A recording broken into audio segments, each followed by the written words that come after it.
वाहिगुरु जी का खालसा, वाहिगुरु जी की फतेह। प्यारे साथियों, आप सभी को 79th इंडिपेंडेंस डे की बहुत सारी बधाई, बहुत सारी वेल विशेस। आज का ये वीडियो थोड़ा सा देरी से आ रहा है। कारण है कि पिछले कुछ समय से कुछ केसेस के सिलसिले में व्यस्तता हो गई थी। पर आज का जो ये वीडियो है, ये माननीय प्रधानमंत्री जी के लाल किले पर से जो वक्तव्य दिया गया है उस पर आधारित है, और आज हम उसी का एक एनालिसिस करेंगे कि क्या उसमें से हमें संदेश प्राप्त हुआ है, और इसके बाद हम उसमें जो मुझे लगता है कि ये कंक्लूजन हमें उसमें से ड्रॉ करना चाहिए, जो मेरा अपना पॉइंट ऑफ व्यू के ऊपर आधारित है, उसे कंक्लूजन को भी हम ड्रॉ करने की कोशिश करेंगे। तो आइए शुरू करते हैं इस वीडियो को। सर्वप्रथम मैं पिछले कुछ दिनों से जियोपॉलिटिक्स में देख रहा हूं कि काफ़ी ज़्यादा हड़कंप, काफ़ी ज़्यादा कंपन महसूस हो रही है पूरे विश्व में। जिस प्रकार से डोनाल्ड ट्रंप, मैं यहाँ पर इंटेंशनली डोनाल्ड ट्रंप बोल रहा हूँ, यूएस प्रेसिडेंट नहीं बोल रहा हूँ। कारण है कि मैं यूएस प्रेसिडेंट को, जैसे कि अपने इतिहास में अब्राहम लिंकन जी रहे हैं, और अभी रिसेंट पास्ट में बराक ओबामा जी रहे हैं, तो ये काफ़ी बुद्धिजीवी और काफ़ी बुद्धिमान माने जाते रहे हैं। साथ ही जो यूनाइटेड स्टेट्स है, कभी भी वो ऐसा कोई काम नहीं करता दिखा है जिससे कि भारत के जो इंटरेस्ट हैं उसको डायरेक्टली या इनडायरेक्टली वो चैलेंज करें। हाँ, पास्ट में कुछ ऐसे इंसिडेंसेस हुए हैं जिससे कि भारत की सॉवरेनिटी पर यूएस के द्वारा तत्कालीन राष्ट्रपतियों के आदेश अनुसार कुछ सैंक्शंस, कुछ प्रतिबंध के तरह के तौर पर लगाए गए थे। परंतु वहाँ पर जो पूरा सिस्टम है, जो यूनाइटेड स्टेट्स का पूरा एक स्ट्रक्चर है, जियोपॉलिटिकली और अपने फॉरेन पॉलिसी में उन्होंने ज़्यादातर भारत के हितों को ताक पर रखना प्रीफर नहीं किया है। तो कई बार कुछ इस स्टेटमेंट के अपवाद भी हैं। मैं ये नहीं कह रहा हूँ कि अपवाद नहीं हैं, पर कंपैरेटिवली अगर अपन देखें तो वो जो हमारे हित में है उस काम का जो वज़न है वो कहीं ज़्यादा है। और कई बार कुछ ऐसे काम उनके द्वारा हुए हैं जो भारत के हितों के विरुद्ध गए हैं। उनका जो संख्या है, उनकी जो फ्रीक्वेंसी है वो काफ़ी कम है। पर जियोपॉलिटिक्स में, इंटरनेशनल अफेयर्स में ये कहा जाता है कि कोई भी यहाँ परमानेंट फ्रेंड नहीं है, कोई भी यहाँ परमानेंट एडवर्सरी या परमानेंट एनिमी नहीं है। यहाँ अगर कोई चीज़ परमानेंट है तो वो है सिर्फ नेशनल इंटरेस्ट। यहाँ इंटरेस्ट ही परमानेंट है, मतलब ये कहना उचित होगा कि यहाँ इंटरेस्ट परमानेंट है। तो इसके आधार पर मैंने अभी जो ये नाम डोनाल्ड ट्रंप का लिया है, इसको सिर्फ डोनाल्ड ट्रंप कहा है। यूएस प्रेसिडेंट कहने से मैंने गुरेज किया है, क्योंकि वहाँ की भी कई लोगों की ये विचार अब बन रहे हैं कि ये जो स्टांस है, ये जो स्टैंड है, ये डोनाल्ड ट्रंप का अपना पर्सनल ज़्यादा लग रहा है, बजाय बतौर यूएस प्रेसिडेंट के ऐसा स्टैंड होने के। यूएस प्रेसिडेंट आमतौर पे ऐसा स्टैंड नहीं लेते, ये वहाँ के लोगों का मानना है। मेरी कुछ लोगों से वहाँ पर बात हुई है, ये बातें मैं उस आधार पर कह रहा हूँ। वो भारत के हित में बात कर रहे हैं, वे भारत का हित चाहते हैं, ऐसी उनकी बातें हैं। इस आधार पर मैं ये कह रहा हूँ कि वहाँ पर कुछ लोग हैं जो इस डोनाल्ड ट्रंप के जो स्टैंड चल रहे हैं कि वो आने वाले समय में टैरिफ्स लगाने की धमकी दे रहे हैं। यहाँ तक कि उन्होंने अभी एक बात कही है कि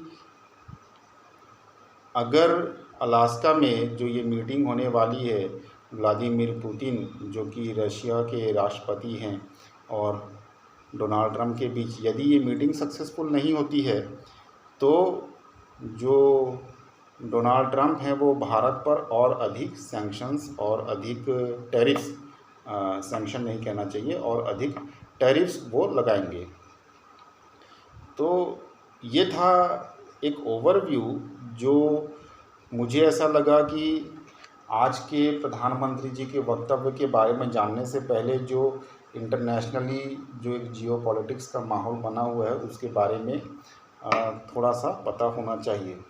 तो चलिए शुरू करते हैं कि प्रधानमंत्री जी ने आज 15 अगस्त को जब अपना वक्तव्य दिया तो उन्होंने ऑपरेशन सिंदूर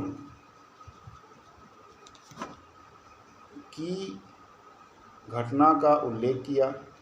उन्होंने साथ ही जो हमारी सेना है उनको बधाई दी, उनका उत्साहवर्धन किया।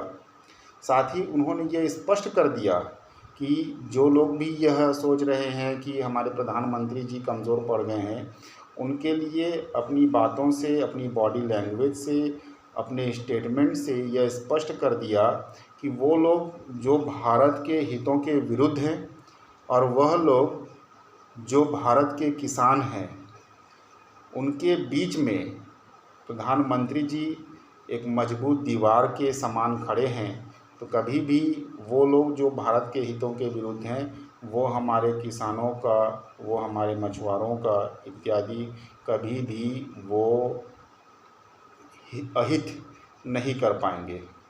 साथ ही उन्होंने यह भी स्पष्ट कर दिया है कि भारत किसी भी प्रकार की धमकी, किसी भी प्रकार की न्यूक्लियर ब्लैकमेल, जो अभी कुछ ही समय पूर्व जब आज भारत अपना आज़ादी का पर्व मना रहा है, आज से कुछ ही दिन पहले सभी ने यह देखा कि पाकिस्तान ने किस प्रकार से एक मूर्खतापूर्ण हरकत करी है, यूनाइटेड स्टेट्स में जा कर के ट्रंप की गोद में बैठ कर के, मैंने ये कहना ज़्यादा उचित समझ रहा हूँ। तो ये चीज़ भारत कहीं पर से भी किसी भी प्रकार की न्यूक्लियर ब्लैकमेल के आगे झुकेगा नहीं, किसी भी प्रकार की न्यूक्लियर ब्लैकमेल से डरेगा या घबराएगा नहीं। हमारा जो स्टैंड है वो एकदम क्लियर है कि आतंकवाद के संबंध में कोई भी बात, कोई भी ऐसी चीज़ जो राष्ट्र के हित के खिलाफ अहित करने का प्रयास हो, वो नहीं और नहीं माना जाएगा। साथ ही उन्होंने लकीर का उदाहरण देते हुए बड़ी अच्छी बात कही कि हम सभी को अपनी लकीर बड़ी करने में, अपनी लकीर बढ़ाने में ध्यान देना चाहिए, ना कि औरों की लकीर, औरों की लाइन को छोटी करने में। इसका अर्थ है कि हमें किसी की बर्बादी या किसी के अहित की तरफ ध्यान नहीं देना है, या किसी का अहित हम कैसे कर सकते हैं इस पर अपना समय नहीं लगाना है, बल्कि हमें अपने हितों की रक्षा, हम अपने हित में क्या काम कर सकते हैं, हमें इस पर काम करना है। उन्होंने यह आह्वान किया है कि यदि हर एक भारतवासी आज से, अभी से इस कार्य में लग जाएगा तो भारत आने वाले समय में बहुत ही समृद्ध देश के रूप में उभरेगा। साथ ही मैं इसमें से ये समझ पा रहा हूँ कि एक इशारा डी-डॉलराइजेशन की ओर है, अर्थात हमें किसी और की करेंसी को कमज़ोर करने पर नहीं, अपनी करेंसी को मजबूत करने पर ध्यान देना है, हमें अपनी करेंसी की मजबूती पर ध्यान देना है। तो इन चीज़ों के आधार पर मुझे ऐसा लगता है, मेरा ऐसा मानना है कि जो ये 15 अगस्त 2025 से लेकर के 15 अगस्त 2026 का जो ये आने वाला एक वर्ष है, कि जो ये आने वाले एक वर्ष की जो ये अवधि है, ये 365 दिन भारत के लिए बहुत महत्वपूर्ण होने वाले हैं।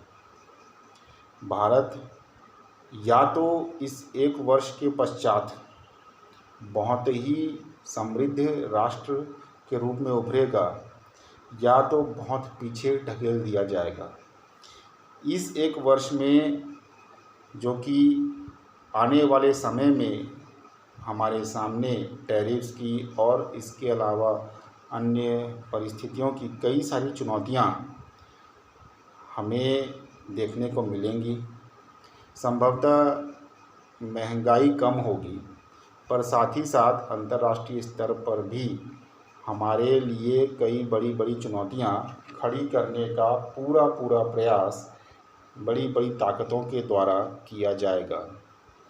पर इसमें मेरा आह्वान है, इसमें मेरा अनुरोध है, इसमें मेरी रिक्वेस्ट है कि जितने भी राष्ट्रभक्त, जितने भी राष्ट्रवादी, जितने भी देशभक्त, जितने भी देश का हित चाहने वाले लोग हैं, वो एक साथ आएँ, वो देश के हित की रक्षा के लिए आज से, अभी से निरंतर प्रयासरत हो जाए। वो सभी देशभक्त, वो सभी राष्ट्रवादी, वो सभी राष्ट्रभक्त अपने जो हित हैं उसको भी सुनिश्चित करें, पर सर्वोपरि सर्वप्रथम वो अपने देश का भी हित सुनिश्चित करें।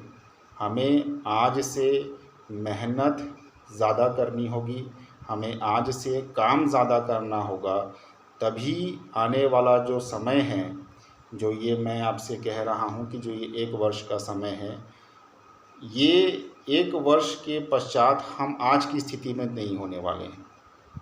आज जो भी हमारी स्थिति है, या तो हम इससे बहुत आगे होंगे, हमारा बहुत बड़ा वर्चस्व होगा, बहुत अधिक सम्मान होगा, या तो हम इससे बहुत पीछे ढकेल दिए जाएंगे। तो बहुत चुनौती भरा ये पथ है जो अभी हम सबको साथ में मिल कर के चलना है। और इसमें एक बात और माननीय प्रधानमंत्री जी ने स्पष्ट करी है, और वो बात है कि उन्होंने ये स्पष्ट कर दिया है कि जब कभी भी स्टेट और नॉन स्टेट एक्टर्स मिल कर के काम करते हैं, यानी कि सरकार और आतंकवादी संगठन मिल कर के काम करते हैं, जैसा कि पाकिस्तान में इस वक्त हो रहा है, तो उस समय जो हमला आतंकवादियों के द्वारा किया गया है, पाकिस्तान से आए आतंकवादियों ने जो हमला किया है, यह माना जाएगा कि वो हमला पाकिस्तान के द्वारा किया गया है। ये भी एक बड़ी महत्वपूर्ण बिंदु के रूप में, एक बड़ा महत्वपूर्ण विषय के रूप में माननीय प्रधानमंत्री जी ने पूरे देश के समक्ष हमें अपनी बातों से समझाया है। और इसी के आधार पर हम सभी को साथ मिलकर के चलना है और अपने देश के हित को सुनिश्चित करना है। तो ये था आज का वीडियो। आशा करता हूँ आपको ये वीडियो पसंद आया होगा, आपको ये वीडियो की जो बातें हैं वो समझ आई होंगी, आपको ये वीडियो अच्छा लगा होगा। आपने इस वीडियो में अभी तक अपना साथ बनाए रखा है, इसके लिए आपका बहुत बहुत धन्यवाद। एक बार फिर से आप सभी को 15 अगस्त स्वतंत्रता दिवस, स्वाधीनता दिवस की बहुत सारी बधाई, बहुत सारी वेल विशेस, बहुत सारी शुभकामनाएं। जय हिंद, वंदे मातरम, वाहिगुरु जी का खालसा, वाहिगुरु जी की फतेह।